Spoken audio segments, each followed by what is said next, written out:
The CDC is telling states to be ready for millions of doses of a coronavirus vaccine by the end of October. But who will be the first to get it?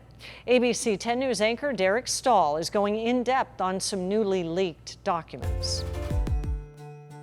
Right now, there are 3 COVID vaccines in the final stage of clinical trials in the U.S. And in newly leaked documents, the CDC told states that 1 or 2 of these vaccines could begin rolling out in October. Under the most optimistic scenario, the CDC projects there could be about 3 million doses ready by the end of October, growing to as many as 78 million total by the end of 2020, although experts are skeptical. That number of millions of doses of vaccines by the end of the year is extremely optimistic. At the same time, the National Academies of Sciences released a draft proposal this week for distributing COVID vaccines in 4 phases. In the beginning of phase 1, frontline healthcare workers and first responders. When there is a pandemic, you want to make sure that you have enough people that can take care of those that are sick. The National Academies estimates there are about 17 million people in that category.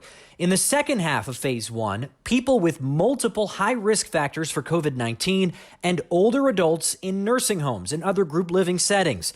There are about 27 million people in this category. 75 to 80% of folks who died from COVID had 2 or more comorbidities. It would make sense that you would include a segment of the population that's at risk of doing the worst, which is dying ultimately. In phase 2, critical workers in high-risk industries, people like grocery store workers, bus drivers, mail carriers, also teachers, homeless people, prisoners, people with moderately risky underlying conditions like high blood pressure, and all remaining adults 65 and older. Even though people 65 and older make up less than 20% of the population, there have been 80% of COVID-19 deaths in this range, especially in people in nursing homes. Phase 3 is about vaccinating groups that are at lower risk themselves but can still spread the virus, particularly young people and children.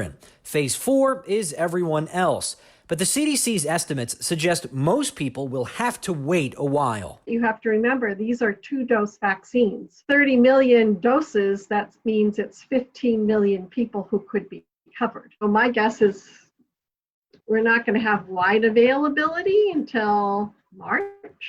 There are an estimated 44 million people in phase 1 alone, the phase for frontline healthcare workers and people with multiple risk factors. And at most, the CDC is projecting to have enough doses for 39 million people by the end of 2020. Derek Stahl, ABC 10 News. Experts stress that these timelines are just estimates. The CDC's predictions on vaccine availability have been off in the past, including during the 2009 H1N1 pandemic.